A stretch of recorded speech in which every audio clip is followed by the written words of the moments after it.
Olá, pessoal. Hoje nós vamos falar um pouquinho, mais especificamente sobre transporte nas membranas, tá? A gente já viu que membrana é de uma célula, né? É um revestimento que faz com que todas as organelas, o citosol da célula fique ali dentro e se diferencia ali, fica delimitado em relação ao meio extracelular, né? O meio que está fora ali, ao redor dessa célula, né? E essa membrana, ela é muito importante, a sua formação, né, o mosaico fluido de uma camada bilipídica, justamente por ter essa parte polar e apolar, para facilitar a entrada e a saída de substâncias, né? Além dos lipídios, temos o colesterol, algumas os componentes, né? O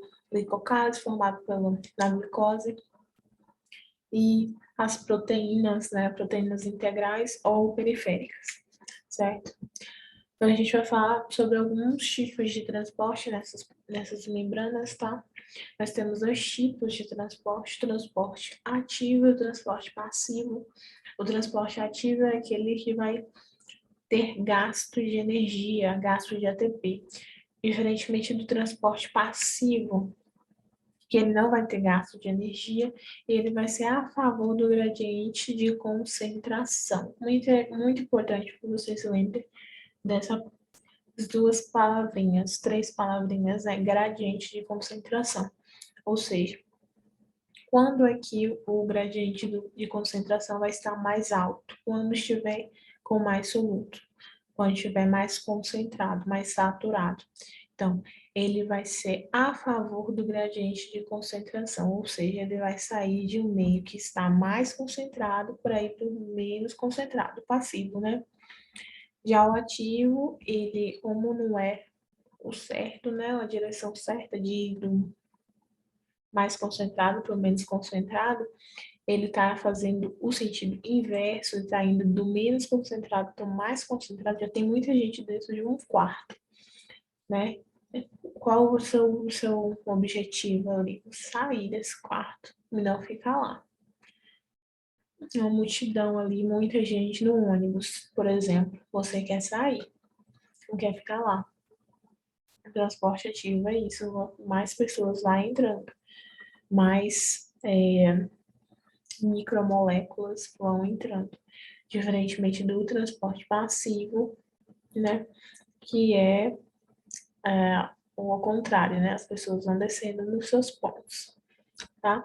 Nós temos três tipos, na verdade, de transporte passivo, que é a difusão simples, a osmose, que é a clássica, né? A osmose, ele sempre vai querer diluir, a água sempre vai querer ir para um ambiente que tem mais, está mais concentrado, está mais saturado, por isso que é a osmose. E é só lembrar do Zé Gotinha correndo, quero diluir, quero diluir. E além da osmose, nós temos também a difusão simples, né? E a difusão que ocorre aí a favor do gradiente de concentração e pela camada fosfolipídica, né? Corre por aqui. Já o transporte passivo do tipo facilitado, ele vai ser facilitado justamente por uma proteína facilitadora, tá? Então, nós temos esses três tipos, e um exemplo do transporte ativo é a bomba de sódio e potássio. Então, nós temos aqui, só para exemplificar, mais uma vez, transporte ativo e transporte passivo. Transporte ativo, nós temos como exemplo a bomba de sódio e potássio, né? Entra sódio, entra potássio, sai sódio, ok? Muito importante para várias interações, principalmente em caso de contração muscular do coração, dos músculos esqueléticos, também para impulso nervoso, é muito importante, ocorre esse transporte ativo. E nós temos o transporte passivo, né, como eu havia falado, que é a favor do gradiente de concentração.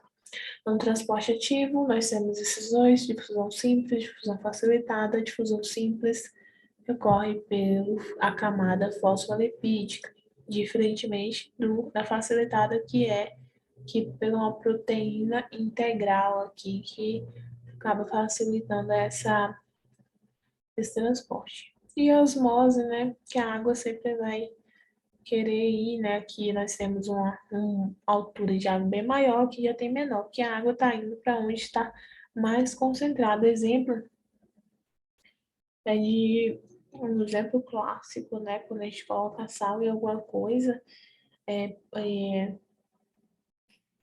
a água, ela, aquele sal absorve a água daquela coisa.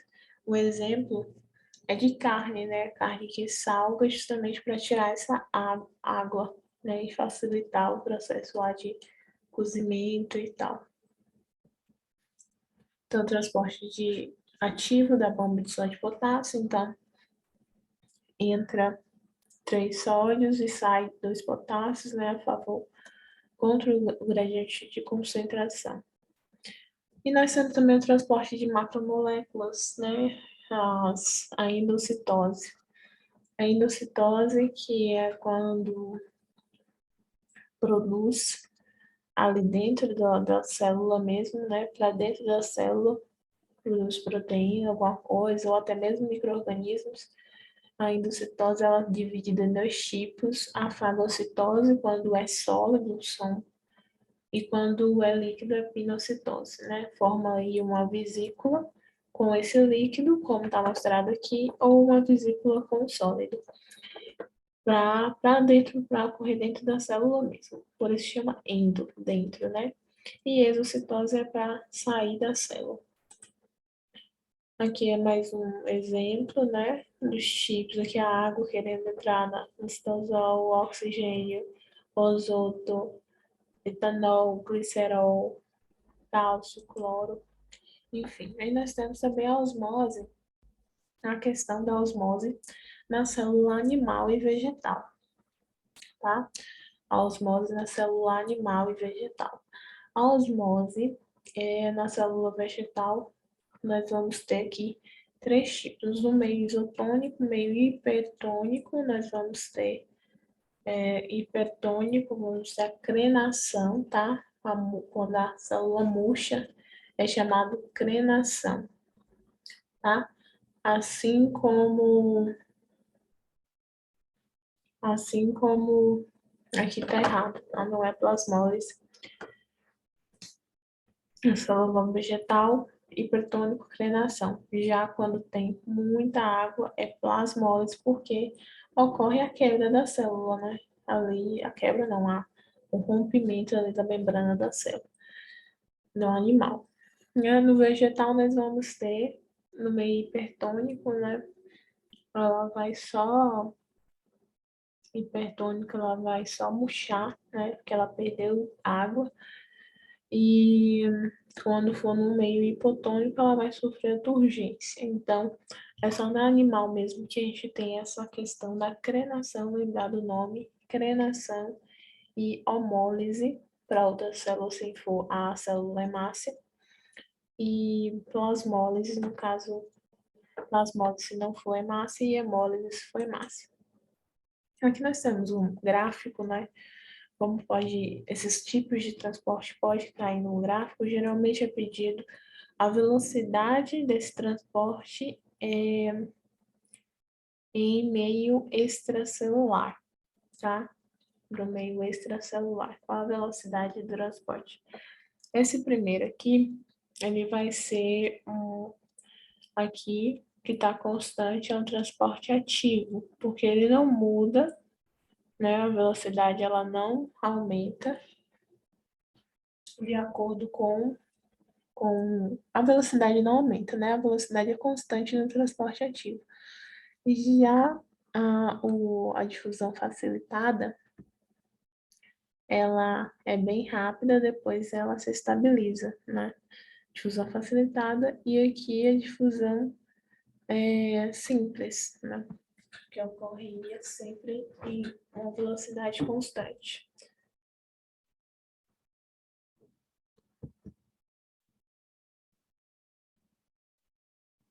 Aqui nós temos outro gráfico que mostra também a relação de entrada aí no meio extracelular por tempo, né? A velocidade, a entrada de ou saída de alguma substância pelo tempo. Então, nós vamos ter, no caso aqui, nós vamos ter a letra A, o transporte ativo, diferente aqui, que esse era o transporte ativo, né? A constância.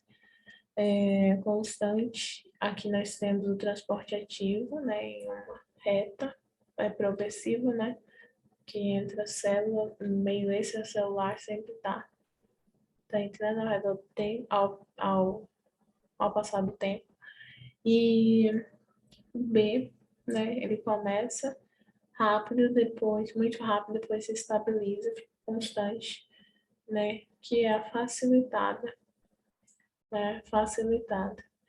Ele começa bem rápido, por isso que é facilitado, e depois ele se estabiliza, tá? E a difusão simples, que a difusão facilitada tinha que ser maior, né? Que ela tem aqui uma, um meio extracelular bem mais rápido.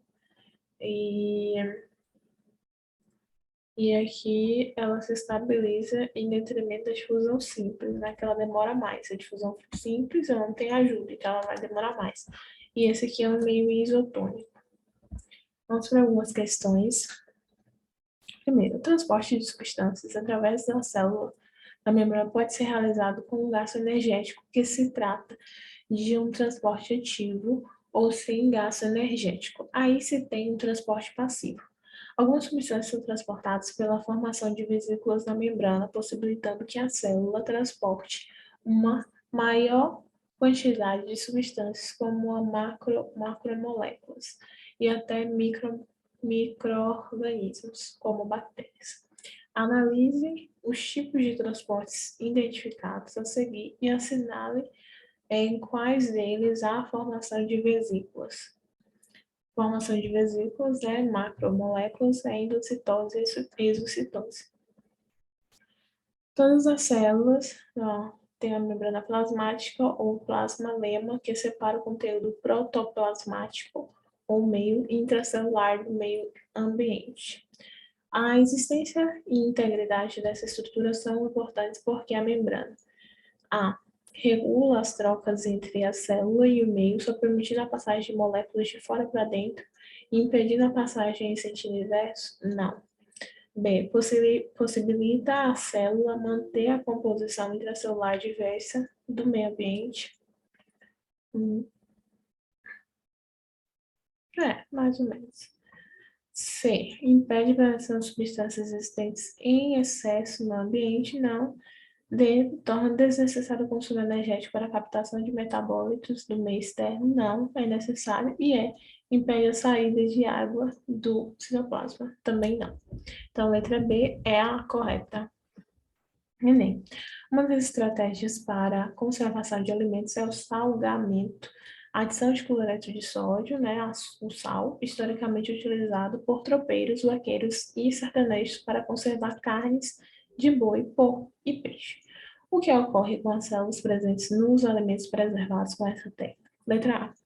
O sal adicionado diminui a concentração de solutos em seu interior? Não, inverso, né? Vai aumentar a concentração no interior. O sal adicionado desorganiza e destrói suas membranas? Não.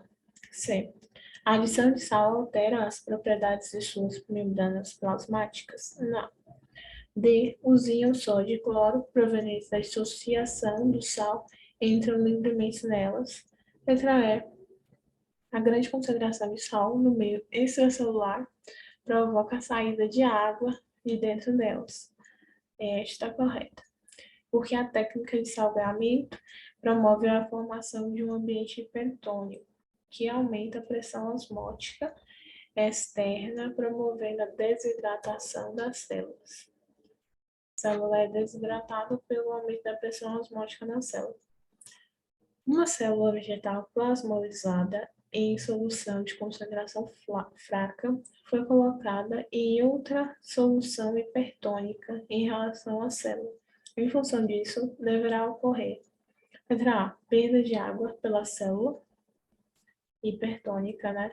Ganho de água não, equilíbrio não, rompimento da célula e é saída de soluto, né? A plasmodiada ela foi colocada em uma solução hipertônica com muito soluto. Então, se tem muito soluto, provavelmente ela perdeu água.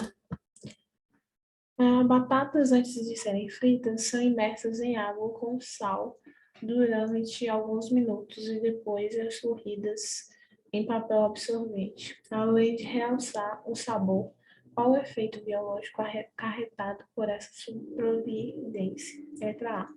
As batatas amolecem, tornando-se mais fáceis de mastigar. B. A água com sal hidrata o alimento, tornando mais volumoso. Não. C. A água leva o alimento e elimina as bactérias alojadas na célula. Não. Ela pode até desidratar a célula da bactéria, né? Do micro-organismo, mas não vai eliminar, né? De certo. A D. As batatas perdem água, fritam melhor e tornam-se mais crocantes. E essa é a correta, né? A D. A água acelera os processos mitóticos. Não, não tem nada a ver com aceleração da divisão celular, aumentando a massa das células. Não, né? Então, essa é a nossa explanação sobre transporte de membranas. Muito obrigada e até a próxima.